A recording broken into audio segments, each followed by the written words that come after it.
si Dailinda Escarlan, isang retired teacher ng Department of Education for 28 long years. Okay? Ako ay isang 64 years old at magiging 65 by November 22.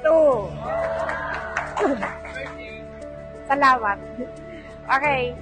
Dahil dito seeing natin sa Project High via the First Class International with the headship of Ap Sandro and Ap Elaine at saka sa the Golden King Community. Mentors namin na sina Ap Jin Walati and Ap Richie Walati. Nakapasok ako dito sa ating community.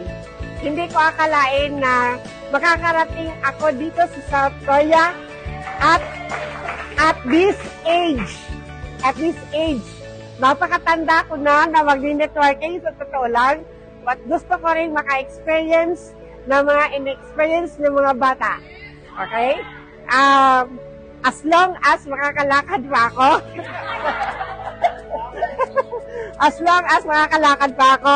Hanggang ngayon, pag akyat pa lang dito, naghanap na talaga ako ng elevator. Buti na lang meron.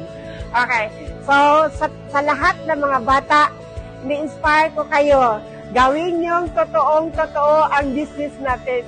Hindi basta-basta yung pera na ibibigay sa inyo. Yayaman kayo, yayaman tayong lahat at sasama kami sa lahat ng mga travels ninyo. Kasama niya ako. Maraming salamat.